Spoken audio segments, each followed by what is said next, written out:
Hello everyone and welcome. Thank you for joining me. My name is Mony Bunni. I am coming to you from Chicago, Illinois, where I am the co-founder of Support Staff, which is a hospitality-focused mental health nonprofit here in Chicago.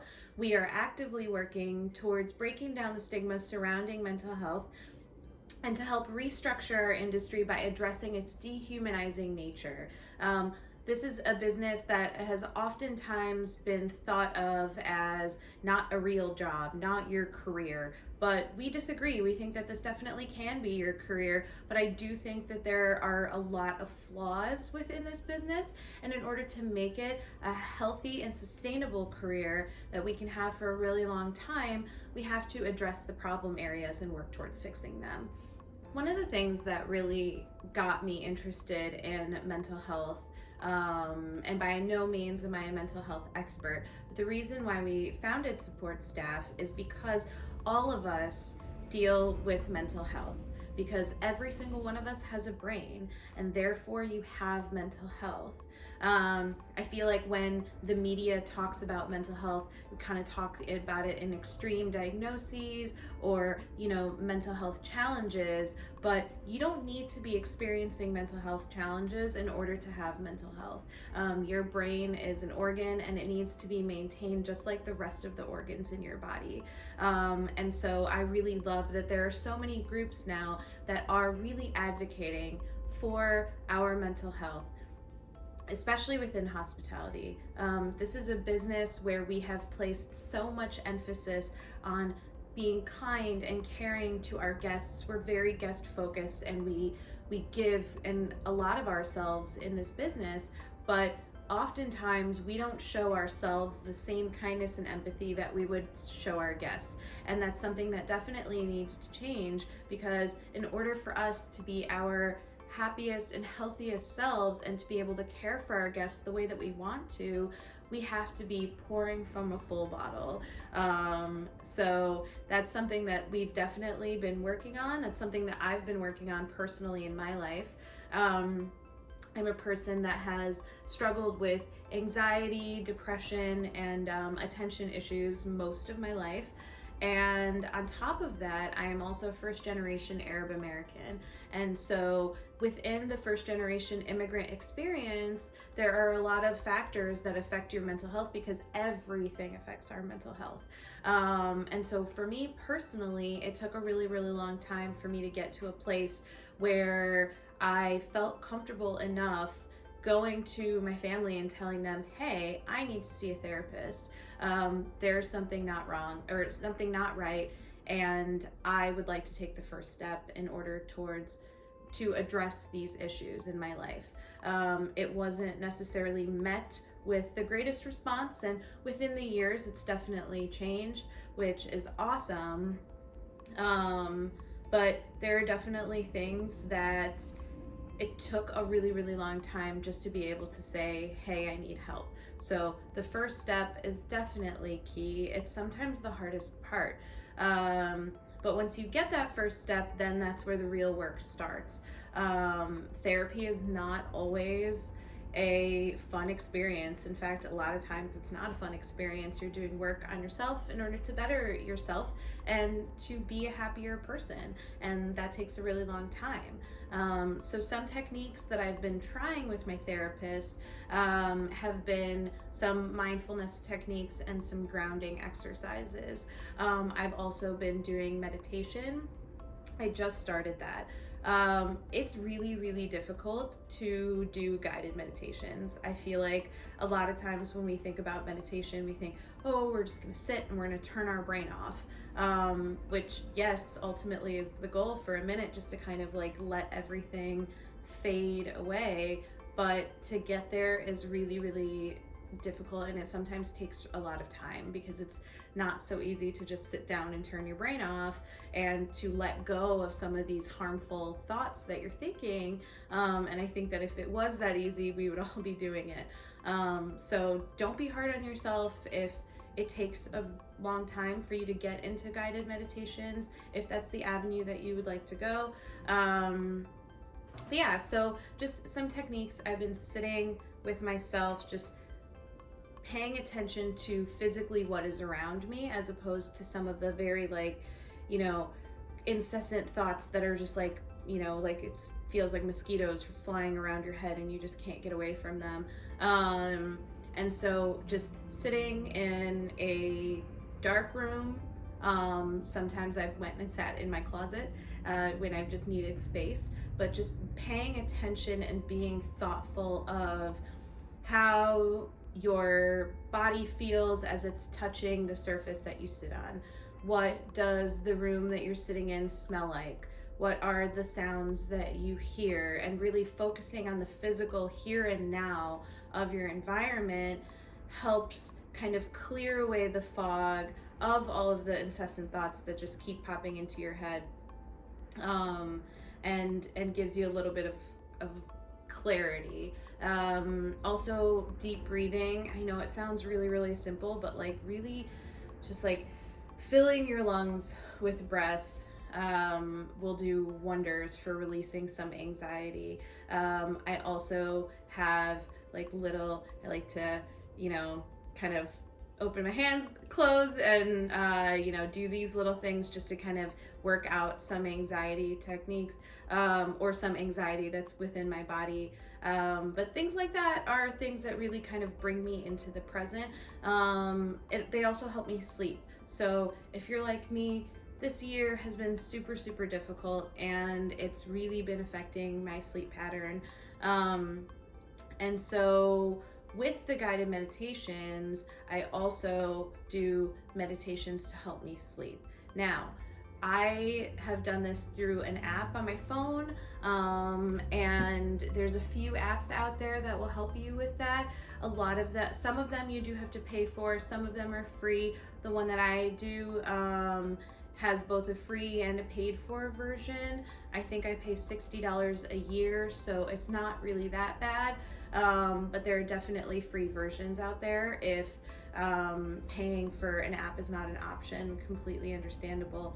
And then on top of that, refreshing my Arabic. So I am a native Arab speaker. I only spoke Arabic until I was 5 years old. And then when I was 5, I had to learn English in order to go to school. And being an immigrant kid, you know, you tend to get teased a lot. And so within that, you know, I lost a little bit of my language because part of me rebelled against it and only wanted to speak English so that way I could fit in. And now in my adulthood, I'm really regretting that. So I have been doing Duolingo, again, also free, and just trying to refresh my Arabic and become conversational again, which has been really helping me kind of just learning a new skill helps me just, you know, stop thinking about all of the negative, shameful, guilt ridden thoughts. And also cooking. I'm a person that really, really likes to cook because I love doing something physical. And currently I'm in a job where I am sitting at my laptop all the time and I'm always using my brain, which is awesome, but sometimes you just want to turn it off, put something on your laptop, watch a little bit of TV while you make a delicious meal. And it's really nice being able to physically do something with your hands and then eat the results. So those are just some techniques that I've been doing. Mindfulness is different for everyone, so please don't give up. Find the technique that works for you. It's different for everybody, but you're not alone. Today, I am partnering with Focus on Health for their Dry January Mindfulness Matters campaign. We'll be discussing some mindfulness techniques and a little bit of my mental health challenges and why it is so important for me to practice mindfulness. And I'll also be showing you how to make a non-alcoholic cocktail called the Stay Mellow, featuring a pomelo, cardamom, and rose water oleosaccharum and a Perrier pink grapefruit. So, let's get started.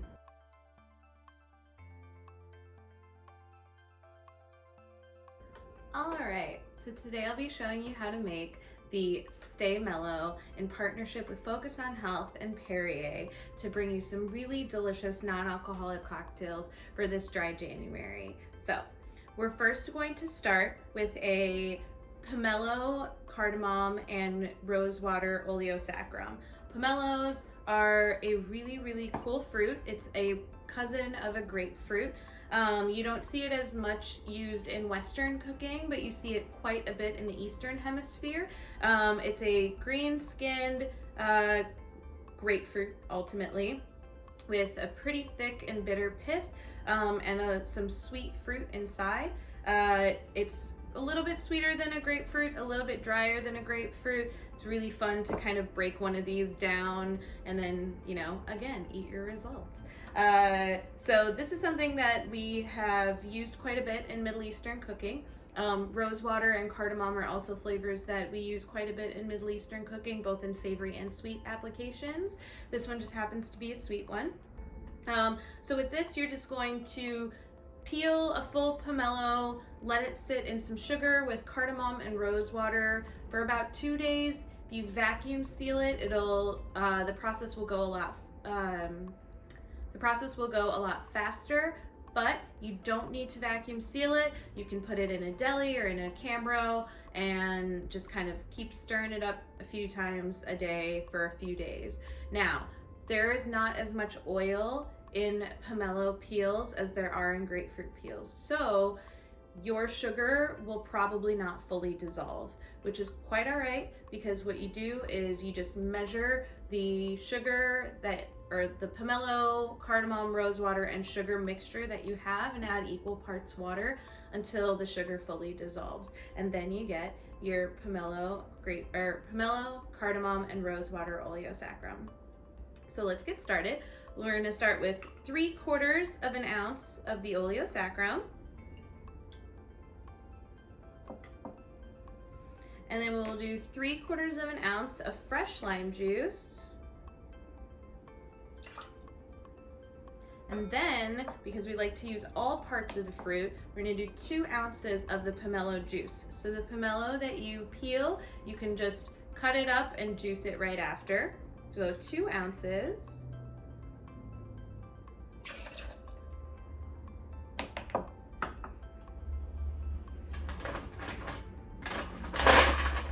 And then we're going to give it a quick shake.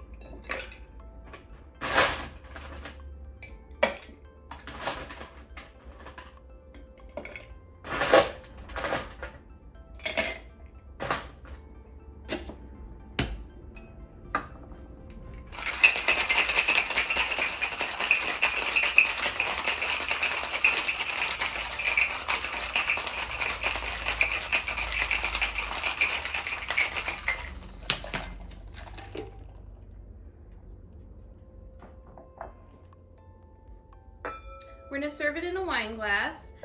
I really love serving my non-alcoholic cocktails in wine glasses. Typically I'm drinking a slightly higher volume because they're typically topped with soda or a tonic water, and in this case, the Perrier grapefruit. I'm gonna add a couple slices of fresh pomelo into our glass. And then our ice. I love the pomelo floating. I love the pomelo floating in my glass because I think it looks really beautiful. And then you can have a little snack if you want. Alright. Go ahead and strain our non-alcoholic cocktail. Now, typically, if this was served up, I would fine strain it because I don't really like ice chunks in my cocktail. However, because we are serving this on ice, you can choose to fine strain it or you can choose not to. That is completely up to you. And then I'm going to pour my Perrier right down my spoon.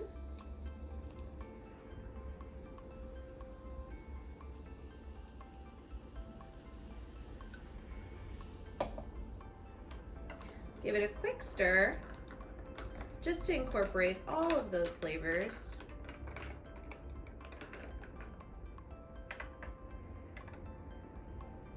And there you have it. Stay mellow. Thank you so much for joining me. Have a wonderful dry January.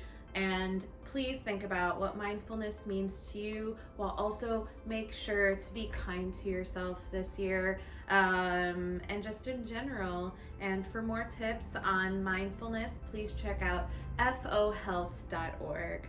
Thank you.